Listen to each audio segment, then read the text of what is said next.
and welcome to the Parents Guide. This is where you'll find out what's going on in schools and hear some of the key issues being discussed from the parents' point of view. If you have school-aged children, this programme is for you. We'll be focusing on creativity in primary schools with two parents, Nicky McGirr and John Preston. Hello. Hello. We're also joined by education consultant Marilyn Fryer, who has a great deal of experience in primary schools. Hello. We've been looking at some programmes from Teachers TV and we'll be showing some extracts during our discussion. These programmes were made for teachers, but they also open up a window for parents to look into classrooms and see what's going on in schools today. We start with art, and in our first clip we visit Lauriston School in East London, where the children in Peter Sanders' Year 2 class are drawing self-portraits. Yeah, Phoebe's just asked a really important question. She's just said, are you allowed to do necks? If you can see your neck in the mirror, do it. Because they're part of you, aren't they? Yeah, so go and do them, Phoebe, that's great.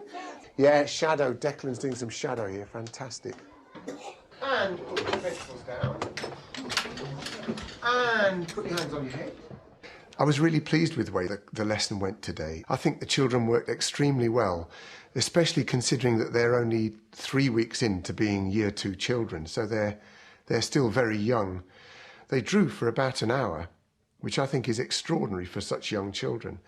And I was worried that they wouldn't spend that long drawing and that I couldn't ask them to. They do well. Yeah. That is your one.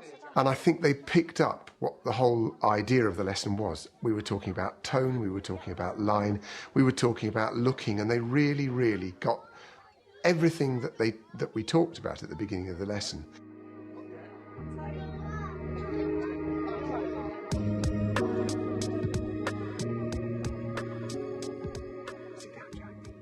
I want you to go up and to tell us why you like a particular picture. And the first person I'd like to go up is Pels. That one. Why do you like that one? The hair looks like he's one's and the glasses, and I can tell a drawing. Fantastic, thank you, George, that's great. Wow. I like it because the way she done the dress, she looked really closely. John, those children were spending an hour drawing. That seems a lot of creativity, doesn't it, by today's standards? Yes, it certainly does, and I think there should be more of that going on in schools, giving kids the chance to express themselves. How important do you think art is in particular then? Very important. It's one of the few outlets that most kids have for expressing their creativity and free thinking. What about the children talking in the clip, Nicky? Did you think that was a useful way for them to feel more creative? Absolutely. I think it gave them more opportunity to express their own thoughts. And what I was really impressed by that, because they were such young children, is that they'd really listened to the sort of the background to the drawing techniques at the beginning of the class, and they weren't just looking at these pictures and saying I like this because it's funny. They were actually, bringing the themes that the teacher was trying to put across in this, and they're sort of bringing that to their analysis of the pictures, and I thought that was very impressive. And he had a very nice personal touch with the children, didn't he? I mean, how important do you think it is to children what the teacher's expectations are? Absolutely. I think he was fantastic because he encouraged all of those children. Whenever they had an idea or a thought or a suggestion, he was very positive and very encouraging. And I think the more encouraged children feel, the more able they are to express themselves. I think you have a whole range of personality types in a classroom, and often, a timid child might feel less confident about expressing themselves. But if they're encouraged and they're made to feel good about what they're doing, that's got to be good for them. Marilyn, my immediate instinct watching that was that he was a specialist art teacher. Did you think that, or do you think that's something any teacher could do? He was certainly an excellent teacher. I think other teachers could do it if they thought about it very carefully and perhaps had some input from specialist teachers. Do you think teachers are getting enough time in their training to learn about being creative and addressing the sorts of issues we're talking about today? Well, I think it's become more of a hot topic than it used to be, but still there are a lot of teachers floundering around wanting to know a lot more about what creativity is and how it can be developed. So I think it's got to be included in teacher training in quite a major way right from the outset. Well, this school, of course, places a great priority on art, and it's right at the heart of the whole school curriculum. I mean, as a parent, would you be concerned that that might be crowding out the standards agenda? I could imagine that I'd be quite happy for plenty of art education within school. I think that the clip that we just saw encouraged children to think critically, and I think critical thinking is important across subject areas. So I would hope that if it was done well, that it would help augment their learning in other areas rather than teach them to be great artists and perhaps lack some of the more traditional academic skills. John, these were quite young children, so parents might think, oh yeah, well, it's fine for them to spend an hour drawing when they're 6, but at 11, maybe feel a bit differently, do you think? Maybe, but it could channel kids into a particular area where they can excel, and it might make parents feel differently about the skills a kid's acquired on his passage through school. It's not only about there's a place for all the learning by rote, and the maths and the times tables and all that stuff. That equips them for it's one of the underpinning things of moving on, for education. I won't deny that. But on the other hand, it helps to develop the child and make school a good place to be. If art has helped them to enjoy school and it gets them to school and it gets them thinking, then job done. It's a good thing. Well, now we're going to turn to music and see a Year 1 class in Kings Hill Primary School with their teacher, Louise Harvey-Wells, and music advisory teacher for Kent, Helen McGregor. The children have been making sounds with their hands, and now they're putting them into sequences.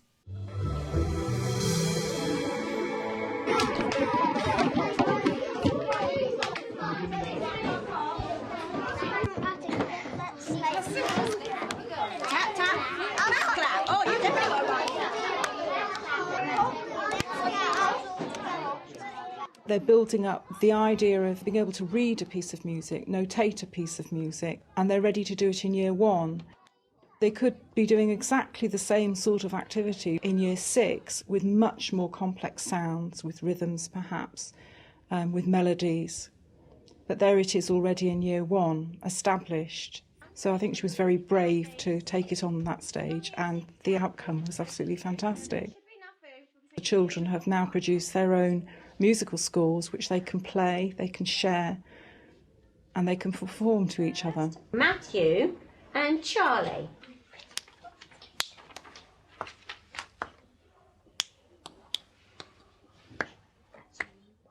Give them a clap. How brave are they? William and Abigail.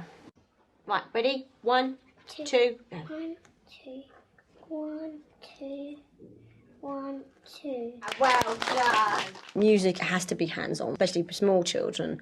So to let go is very scary for a teacher. You don't know what you're going to end up with. You could end up with a rat on your hands. Which do you start off with, a pop or a clap? Pop. A pop. So you're going from this side.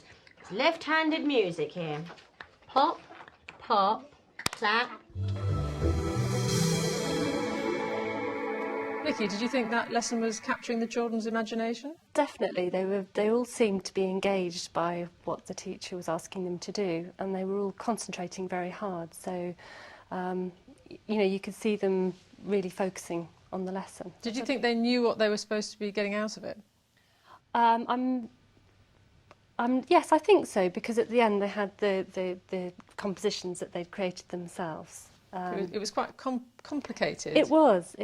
Whether they all completely understood what they were doing, or I'm not sure. But I think they were certainly able to play their compositions back. I thought it was very, very good. Yeah, very stimulating. John, what do you think?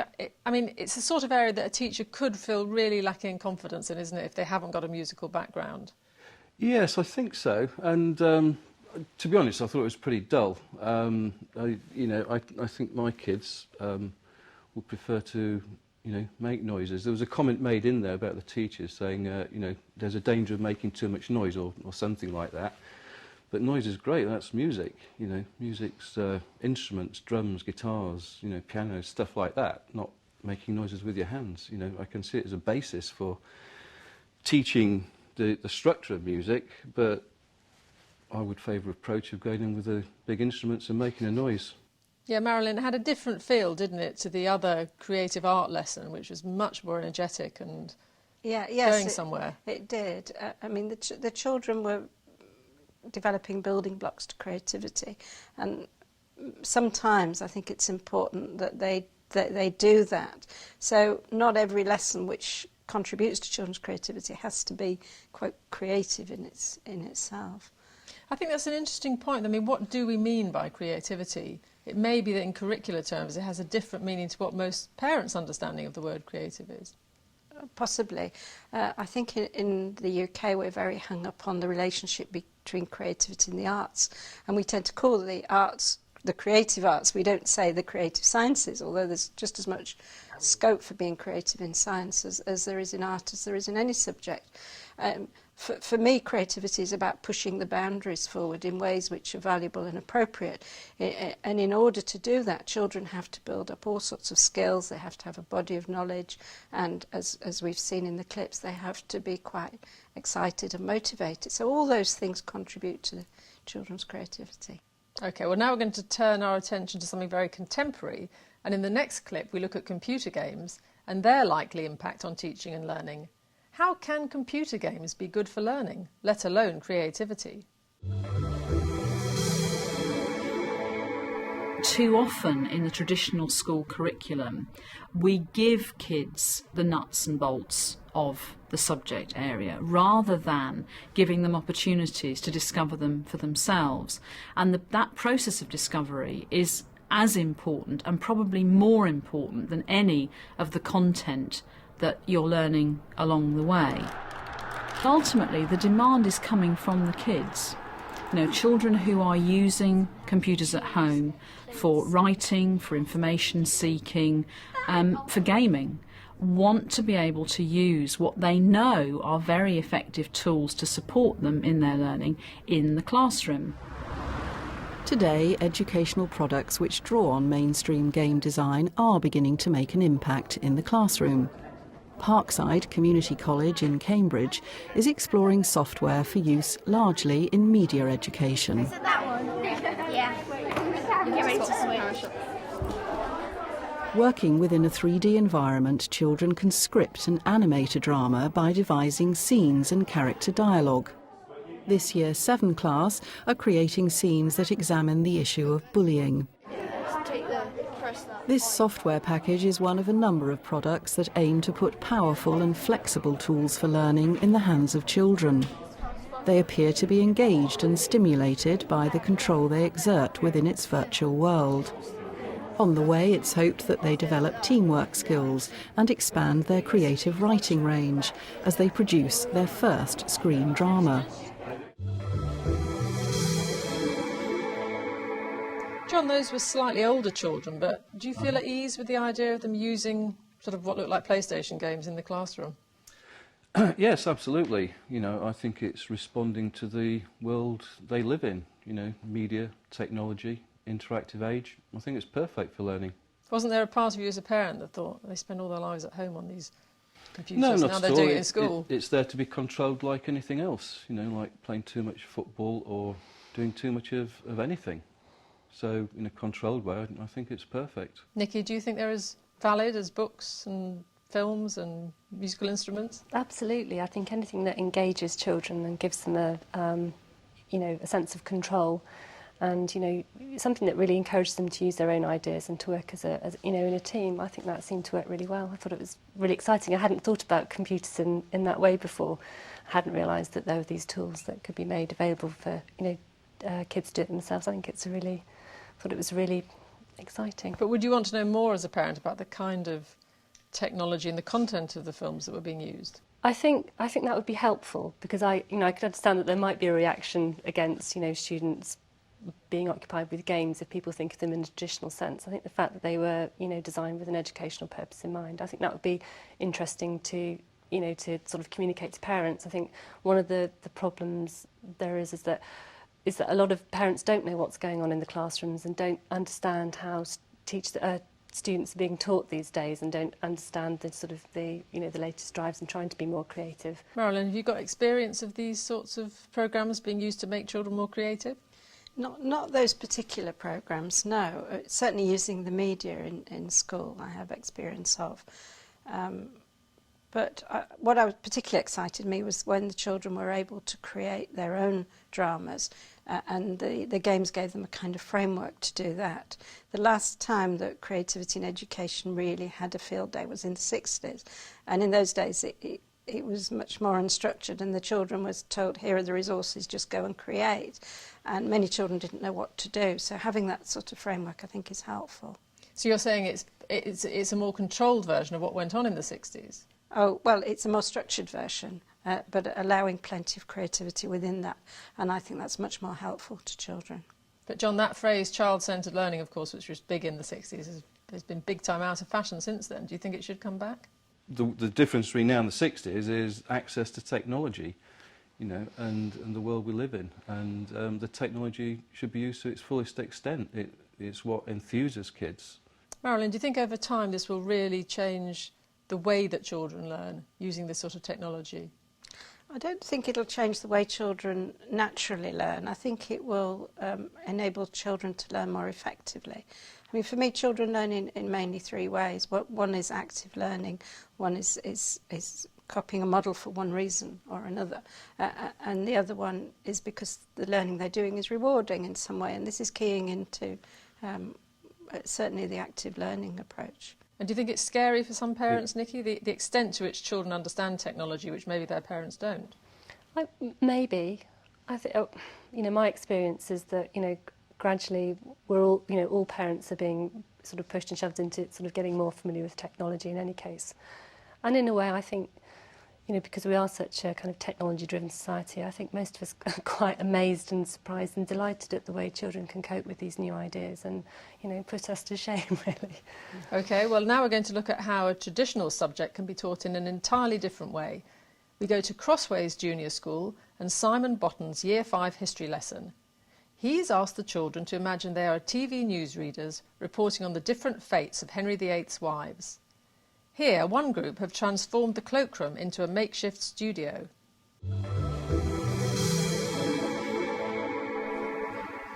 Hello and welcome to the Tudor Times. It must be a record. The fourth Queen gone. Anne of Cleves divorced only 24 hours ago. Anne is weeping with her father in Hever Castle, which Henry gave her. The reason why this marriage has ended is because Henry found the picture more beautiful than Anne in reality. Here we go. Absolutely quiet now for the first piece of news. Catherine Howard, daughter of Lord Edmund Howard, was beheaded by her husband, King Henry VIII. Previously, Miss Howard was engaged to one man, nearly another, before Henry VIII had them both beheaded. The date today is 14th February 1542. We go to Lauren now at the cockpit live.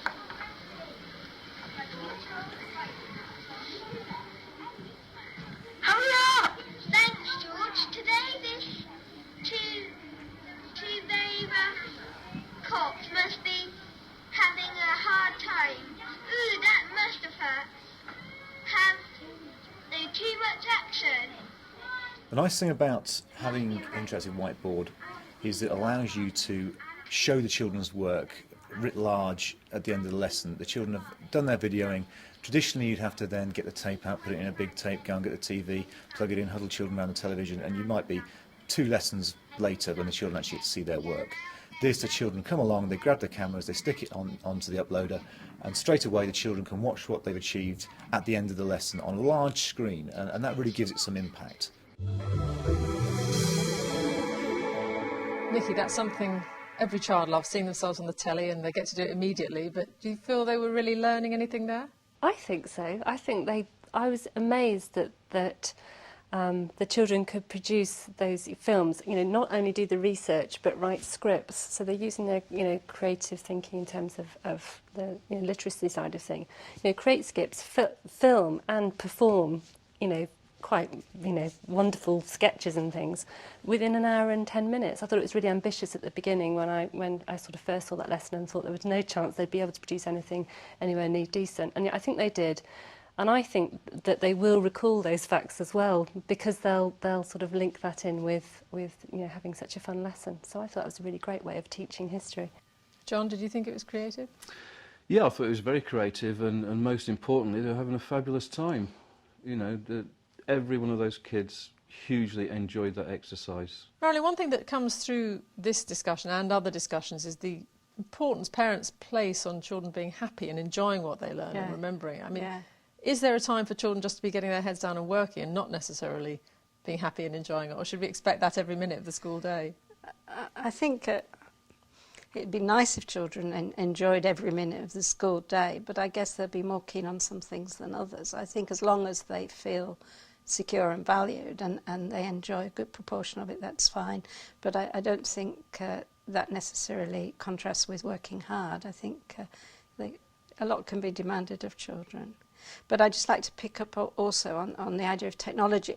The clips we've seen might give the impression that all schools have got masses of technology and it's very easy. And in my experience, that's not the case. I mean, we ran a project in a primary school where children built a Science Lines website, and they did their own filming and their own photography. And we actually had to buy the school a television so the children could watch it. So there is a bit of an uneven spread of what's available throughout schools, so I think that needs looking at.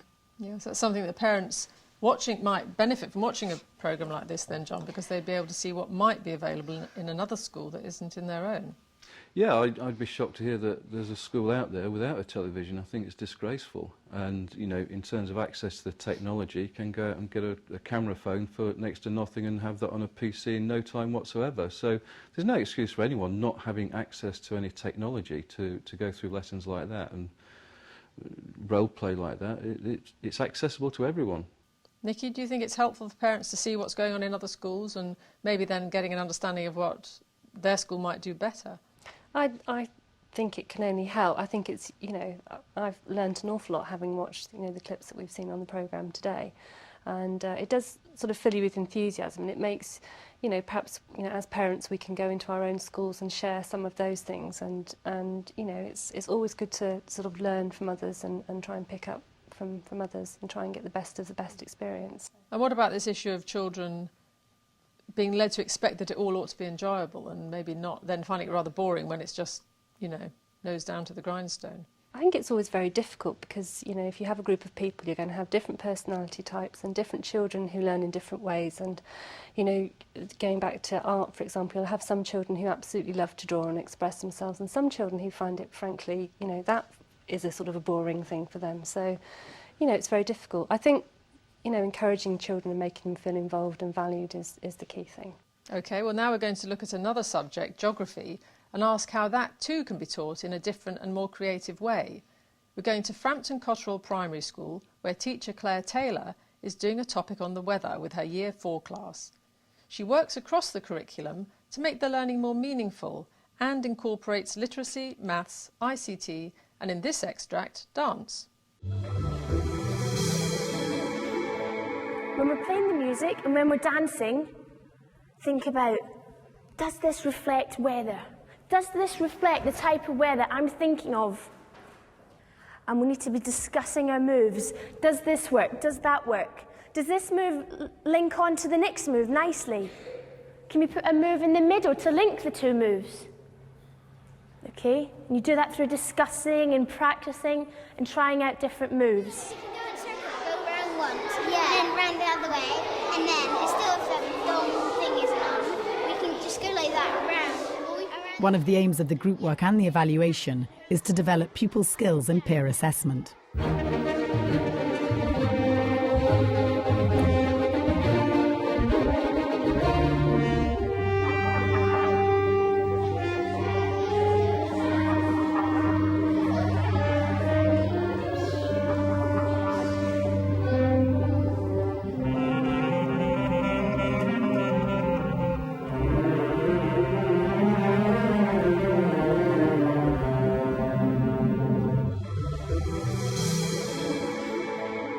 John, was that a geography lesson or a dance lesson, or did it really matter what sort of lesson it was? Well, I guess that's part of the topic-based approach to education, and as one strand out of many in a way of looking at a topic, I think it's completely legitimate. You know, it was collaborative. Again, the kids were enjoying themselves. There was teamwork in there, you know, and it was a wonderful approach to a weather subject which could be otherwise bone dry. Nicky, had you forgotten by the end of the clip that it was actually a geography lesson, or did you? No, I think I did keep thinking about that the whole way through. It was quite interesting to see how she threaded, you know, the theme through all those, you know, different subject areas. Marilyn, do you think this is going on in lots of schools and parents don't know about it? It's certainly going on in lots of schools. I think it's very exciting. The children were really involved and really using their imagination. You could see that they were really into it. The deputy head in the clip talked about children learning through experience. Do you think that's an important method to use? Absolutely, yeah. I think it puts flesh on the bones of education rather than being given some data or some facts. Bring that data, experiencing the facts, experience the weather in this case, I think is very important and will live with kids in their memory longer than a page out of a book would. Do you think that's true, Marilyn, that it can last longer if they do it by experience rather than simply learning it off the blackboard? Absolutely. I mean, this is active learning. The children are really involved. They're creating it themselves. I think they'll remember it for a long time. But do you think there's still a tension in the whole education debate between children being taught, which is what some parents apparently want, and children learning for themselves? Well, children learn in both of those ways, so I think it's really a question of balance, and I think a highly objectives-led curriculum can err on the side of children being taught if the teachers are not as imaginative as they might be. But as I've said before, imaginative teachers can take those objectives and really involve the children in their learning.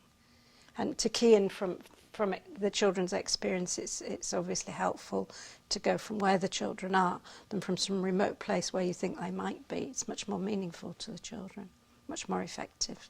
Well, I think we have to end it there. You can have your say, though, by emailing parents@teachers.tv, and you can find all the information about programmes you've seen and more on our website at Teachers TV. Details at the end of this programme. Thanks to my guests, Nicky, John and Marilyn. Bye. Goodbye. And from myself, Fiona Millar, thanks for joining us, and until next time, goodbye.